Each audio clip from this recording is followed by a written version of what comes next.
Good afternoon and welcome in to your daily community briefing here live on WBON TV Channel 9. Michael Watkins here with you on this Friday edition as we wrap up another work week. We appreciate you tuning us in here, folks, on WBON TV. Our lead story today, the Laurel County Sheriff's Department reported a record drug seizure this week. A drug bust Wednesday morning of 9.5 pounds of meth is the largest seizure of meth that the sheriff says he can recall in Laurel County. It happened while officers were investigating an unrelated crime when they were led to what they believe were cartel-related drugs that were being moved from Atlanta, Georgia to Syracuse, New York. The crew were traveling through Laurel County to allegedly deliver the load. Arrested at the scene were 30-year-old Cataline M. Thomas of Ithaca, New York, and a 17-year-old. The two face multiple charges and the investigation is still ongoing. Well, former Kentucky state representative that served Kentucky for almost 2 decades, Brent Yance, has died after battling COVID-19. According to reports, Yance had been in critical condition and was placed on a ventilator after testing positive for the virus. Many other officials took to Twitter to spread condolences for State Rep Yance, who served Kentucky's 15th district. Well, this afternoon, local radio station and our media partner, 100.7 The Coyote, wanted to do their part in showing all local first responders gratitude for all that they do. The Wallingford broadcasting station invited police officers, firefighters, EMTs, and rescue squad officials to their studio parking lot to enjoy free boxed meals provided by Jimmy John's, Sonny's Barbecue, and Zaxby's of Richmond. First responders were also encouraged to register for a prize drawing. The following first responders are winners chosen from the drawing today. A $100 Bluegrass Ace hardware gift card went to Joshua Horn and Jacob Harton. Officers, a $20 Dunkin' gift card from Dunkin' Donuts went to Scott Coomer, Chris Hunt, Eric Curran, Austin Willoughby, and Chief Brandon French. 6-pack of Soaky Mountain Water Splash Park tickets went to Tony Terry and Martin Wesley, and a pair of Brad Paisley tickets went to Chris Cornett. The inaugural Law Enforcement Appreciation Day event was held last year and saw Madison County Mayor Robert Blythe and Judge Executive Reagan Taylor officially proclaim August 14th as Law Enforcement Appreciation Day in Madison County. 100.7 The Coyote once again wishes to thank all of our local first responders for their dedication and service to the community. Well, 36-year-old Dean Lee Carson Jr., originally charged with murder in the 2021 accident that killed 57-year-old John Rusnak, was found guilty of a lesser charge Wednesday by a jury. Carson Jr. was sentenced to a total of 8 years, 5 for reckless homicide, which was reduced from the original murder charge, as well as 3 for drug possession. He also received 30 days and a $500 fine for misdemeanor DUI. According to jail records, however, he is eligible for parole based on the time he's already served. Well, 6 University of Kentucky football players identified as Reuben R.J. Adams, Robert McLean, Andrew Phillips, Ernest Sanders, and Vito Tisdale, along with Joel Williams, were in court this morning on burglary charges. The charges stem from an incident that occurred March the 6th. Police say Tisdale has an added charge of wanton endangerment because they say he was identified as the suspect who allegedly pointed a gun at the victim.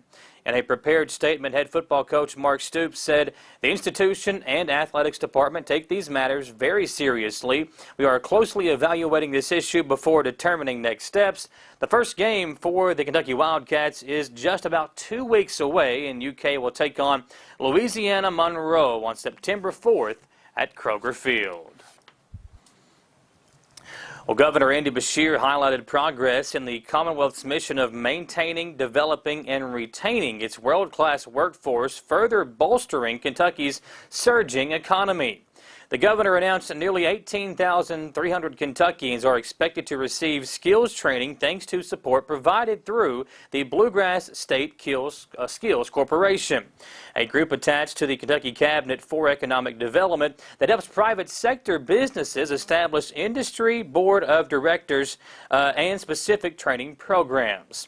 In fiscal year 2021, which ended on June the 30th, the BSSC Board of Directors approved roughly $6.1 million in funds and credits for 111 Kentucky facilities to train the 18,000 plus workers. Building on that momentum, the BSSC Board approved more than $1.8 million in training funds and credits for nearly 4,200 trainees across 19 Kentucky facilities on August the 4th during the first of 4 fiscal year 2022 meetings. Employers across the state benefit from the BSSC's Grant in Aid and Skills Training Investment Credit programs. GIA provides cash reimbursements for occupational and skills upgrade training at Kentucky businesses, while STIC offers state income tax credits for companies to offset the cost for approved training programs. Applications for both programs are accepted and considered for approval by the Bluegrass State Skills Corporation Board of Directors. Well, following his speech earlier in the week at Eastern Kentucky University, Senate Minority Leader Mitch McConnell arrived at BGCAPP training facility for a tour that same day while he was in Richmond. McConnell stopped and answered questions from the press. With that interview, here's WBON-TV's Austin Haynes. Following his speech at EKU earlier this week, Senator Mitch McConnell arrived that same day at a BGCAP training center for a tour showcasing the machinery used for the demilitarization of the chemical weapons. In a coincidental turn of events, this isn't McConnell's first encounter with the destruction of chemical weapons. It turns out, one of his first addresses back in 1984 was addressing the stockpile of chemical weapons. Right after I was sworn in early 1985, this was one of the first things kind of dropped in my lap, and we knew it was going to be a very long process. In the early days, we had an argument with the Army over how to dispose. Fortunately, we were able to work that out and go forward. And it's really gratifying to finally, if you're a football fan, to think we're in the red zone 20 yards before you get in the end zone. And looking forward to seeing this completed.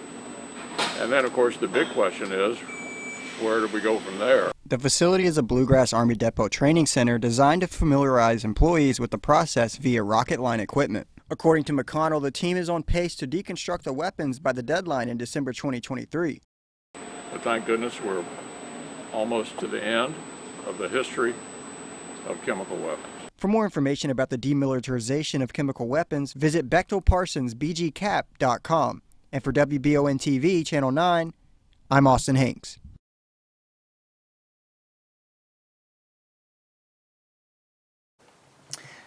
Thanks, Austin. It's now time for our first commercial break here on the newscast today. We've got lots more to get to when we come back, including our last sit-down segment with Dr. David Gillum, the Superintendent of Madison County Schools. The topic of discussion today, high school sports, which are getting back started tonight. Madison Central will have their first football game. We'll tell you about some details with that and more when we come back here on the newscast. We're live on WBON-TV Channel 9.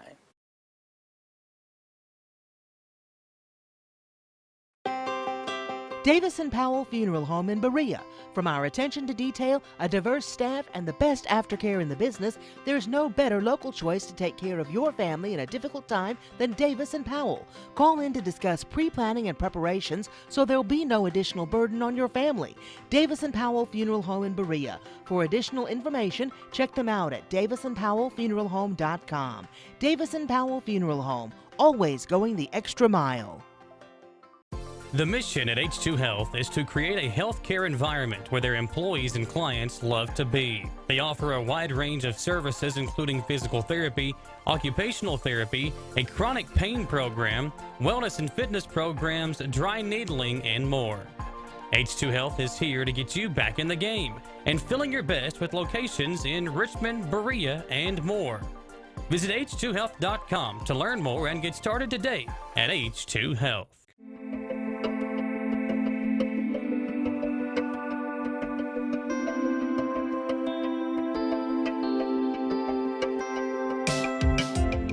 granite, marble, and quartz for any surface.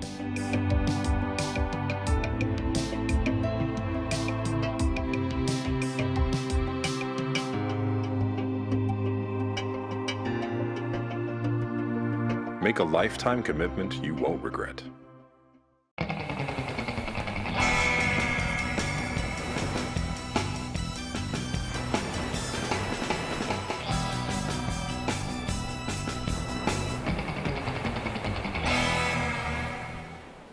Donate or shop at the new location for the Habitat Restore in Madison County. The proceeds from the Habitat Restore go towards helping build a home for someone in need. Shop, donate, or volunteer at the new location for the Habitat Restore in the old CVS Pharmacy building on Main Street in Richmond. You know when you step outside and it feels absolutely perfect? The air's not too warm, not too cool, just perfection? Now imagine if you could have that same feeling inside your home at a price that feels even better. You can, thanks to the folks at Affordable Heating and Air. Call 859-779-0122 now and get the best Lennox home comfort systems at a price you'll love. That's Affordable Heating and Air at 859-779-0122 or online at affordableheating-air.com.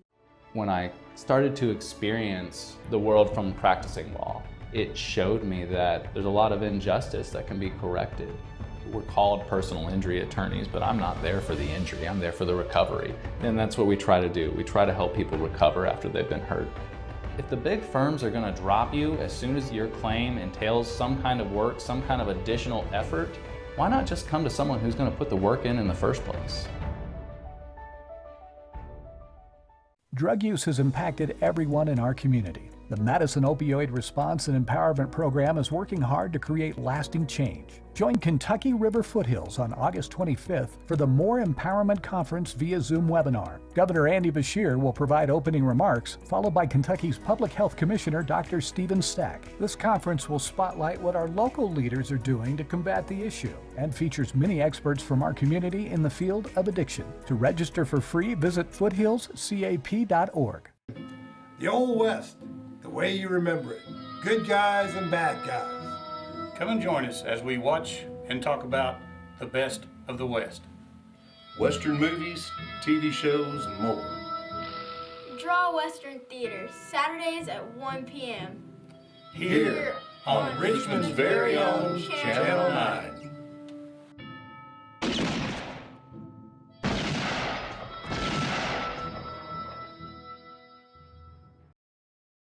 Back here on the WBON TV Channel 9 Daily Community Briefing here on the Channel 9 News Team. We appreciate you tuning us in here, folks.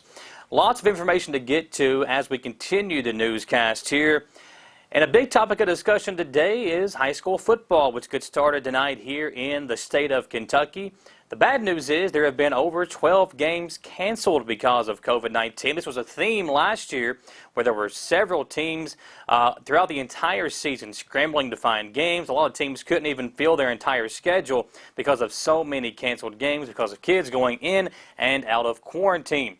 The good news is tonight we have high school football for you here on our live streaming service, WBON TV. We'll have a big one as Madison Central begin the Mike Holcomb era. The Indians will take on Lexington Christian Academy. Our coverage of the game will begin around 7:10 with the kickoff at 7:30. Some cool things happening before the game this year. They're having a big tailgate party before the game that folks can check out before entering the stadium. And also the Tomahawk Walk, where the team, the players, the coaches, the band members, the cheerleaders, everybody will be walking across from the parking lot over into the stadium, and you can be a part of all that as well over at the Madison Central High School football stadium tonight. Around 5:30 is when all those festivities will begin. So it should be a fun night, and if you can't make it out, we'll have all the coverage for you right here on WBON TV. Again, with our coverage beginning around 7:10 and the kickoff at 7:30.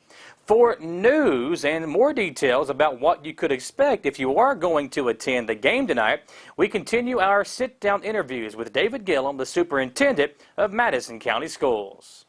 In part 3 of our sit-down interview with Dr. David Gillum, Superintendent of Madison County Schools, we discussed the upcoming sports season, which begins tonight with Madison Central playing their first home game of the year, and if there would be any restrictions on the number of fans allowed to attend the games. This coming year, we are not. We are not restricting fan attendance at this point.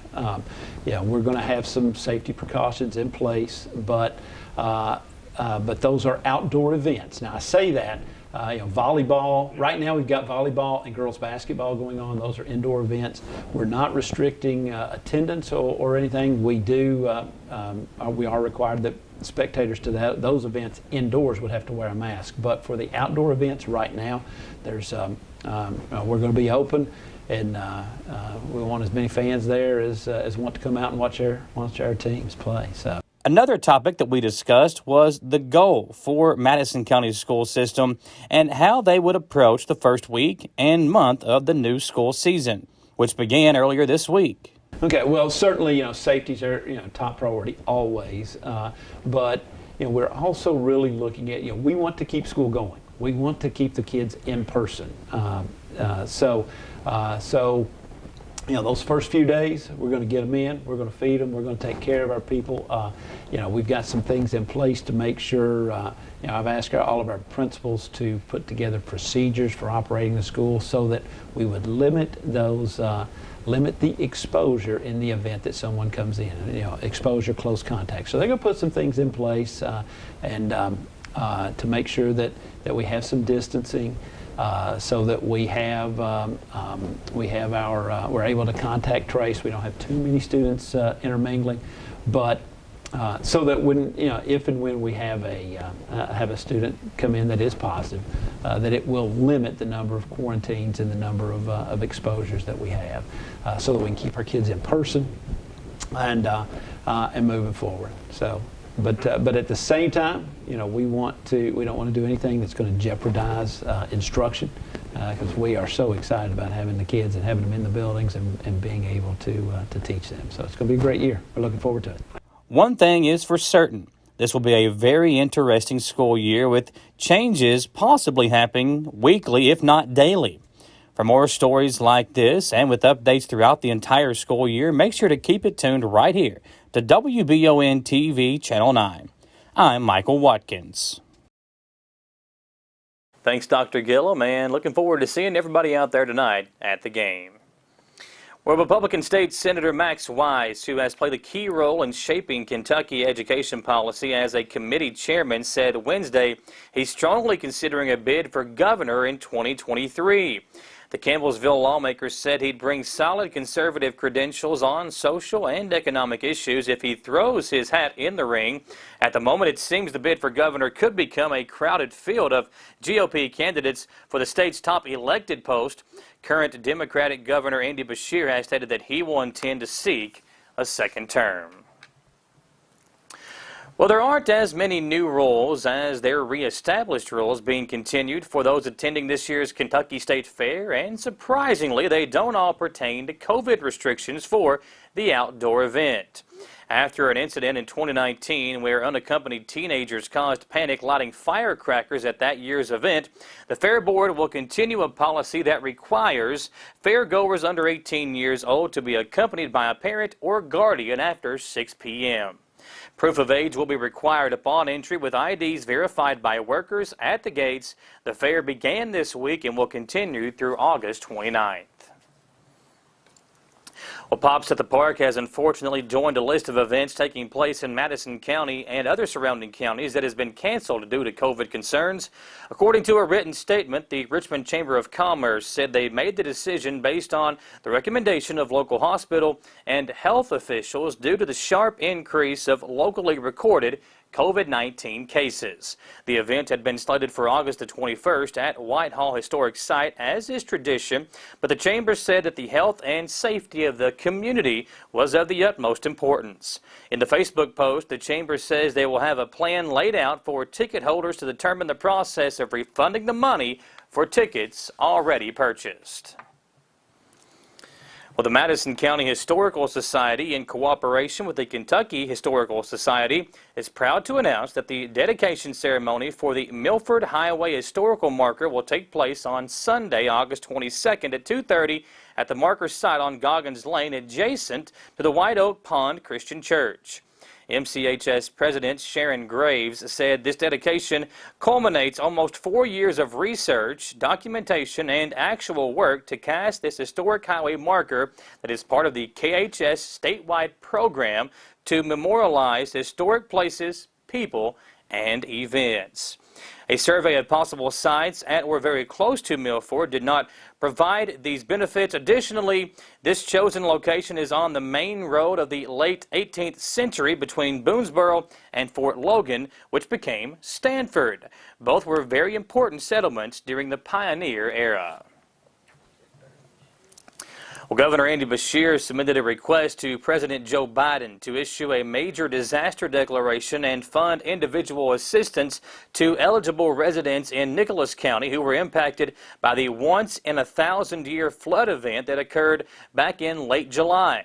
If granted funding from the Federal Emergency Management Agency, known as FEMA, Individuals and Households Assistance Program can provide support to impacted citizens in the form of temporary housing, repair of homes, replacement of personal property and vehicles, and other eligible needs. The maximum funding for home repair and restoration is $36,000 for each household, and an additional $36,000 is available for necessary expenses and serious needs directly caused by the disaster. The flooding impacted 88 homes and 29 businesses, as well as the city's wastewater treatment plant, fire station, and city garage. The estimated damages to roads, bridges, buildings, and equipment, along with the cost of debris removal, total more than $3.8 million. And the Bluegrass Airport will be closed for 3 days this week, according to a release. The main runway resurfaced through 6 p.m. on Sunday, and that's being taken place until Sunday the 22nd. The pavement resurfacing is in partnership with the Federal Aviation Administration, and this rehabilitation is necessary every 12 to 15 years. This work will result in the airport's closure to all fixed-wing commercial and general aviation aircraft. However, helicopters will still be able to use the airport, and the terminal building will remain open. It's now time for our second commercial break here on the newscast, folks. Lots of information to get to when we come back, including the coronavirus numbers. It's been a roller coaster week for Clinton County, who once again finds themselves in the yellow for the current incidence rate. We'll tell you who else might be below the red for that current incidence rate when we come back on the newscast, live on WBON TV, Channel 9.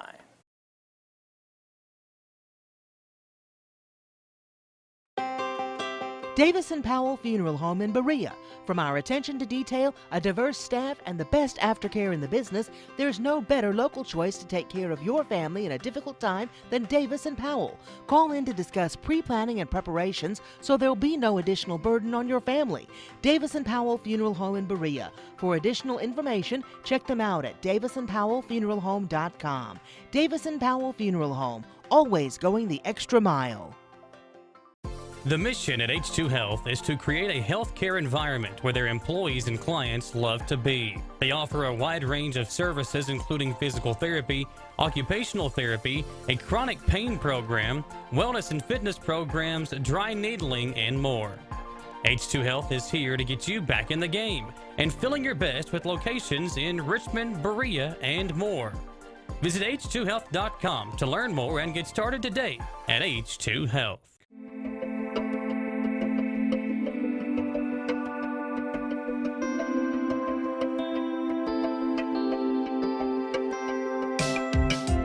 Granite, marble, and quartz for any surface.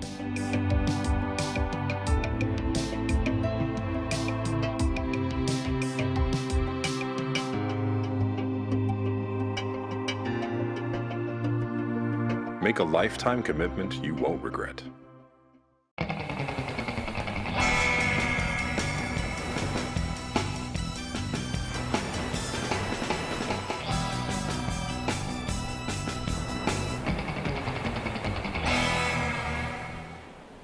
donate, or shop at the new location for the Habitat Restore in Madison County. The proceeds from the Habitat Restore go towards helping build a home for someone in need. Shop, donate, or volunteer at the new location for the Habitat Restore in the old CVS Pharmacy building on Main Street in Richmond. You know when you step outside and it feels absolutely perfect? The air's not too warm, not too cool, just perfection? Now imagine if you could have that same feeling inside your home at a price that feels even better. You can, thanks to the folks at Affordable Heating and Air. Call 859-779-0122 now and get the best Lennox home comfort systems at a price you'll love. That's Affordable Heating and Air at 859-779-0122 or online at affordableheating-air.com.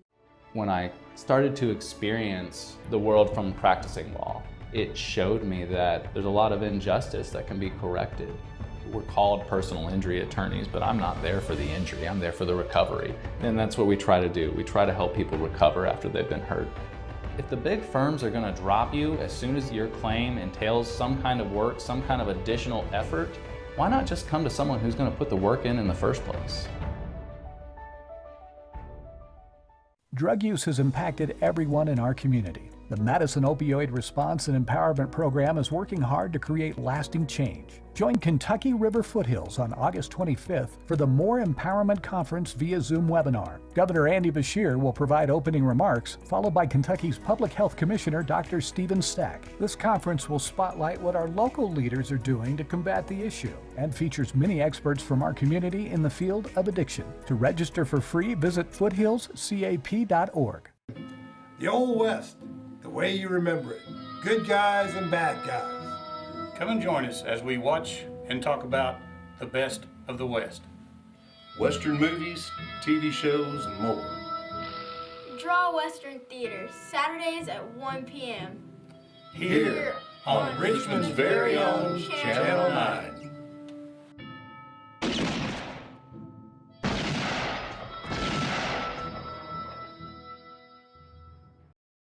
Back here on WBON TV, Michael Watkins here with you on this Friday edition.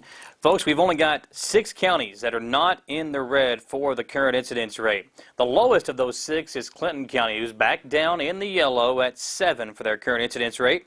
Robertson County, Trigg, Hickman, and Fulton County and Wayne County are the other 5 counties not in the red. All 5 of those are in the orange. Wayne County comes in at 24.6 for their incidence rate. Robertson County at 20.3, Trigg County at 21.5, Hickman County at 19.6, and Fulton County at 19.1. Madison County has a sharp uptick today as they go up to a 65.6, way up in the red for their current incidence rate. Estill County also a big jump today as they go up to 81. Jackson County up in the high hundreds, 111.5. Rockcastle at 113. Garrett County at 60.6. Jessamine County at 59.9. All these counties, folks, are in the red for the current incidence rate. Again, only 6 counties in the entire state not in the red. And another day of the entire overall current incidence rate taking a jump as well. Today we go to a 66.76 for the overall number for the state. And the total number of cases used in those calculations is 530,564. We saw this map posted by the Foundation for a Healthy Kentucky. It is myths and truth about the COVID-19 vaccine, a fact check. Vaccines can cause you to develop COVID-19. That is a myth. Other myths include to accelerate the development of the vaccines. Safety protocols were ignored. That's a myth. It's not safe to take the COVID-19 vaccines until they are fully approved by the FDA. And another myth is that the vaccines alter your DNA. There are 4 truths on the map as well. The COVID-19 vaccines available in the U.S. cannot and will not give you COVID-19. No shortcuts were taken. Rather, some of the steps were overlapped to gather data faster. This was possible because of more collaboration, technology, and funding. And full approval is expected soon. The delay is that not enough time has passed to show how long the vaccines stay effective.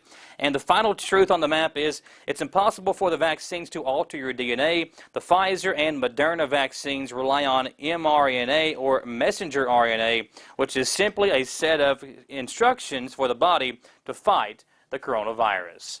Folks, we appreciate you tuning us in. Again, don't forget tonight, High school football begins. Madison Southern will travel to Southwestern. Both Berea and Madison Central are home tonight. Berea will have highlights of their games on Monday and will be live tonight at Madison Central as the Indians take on LCA.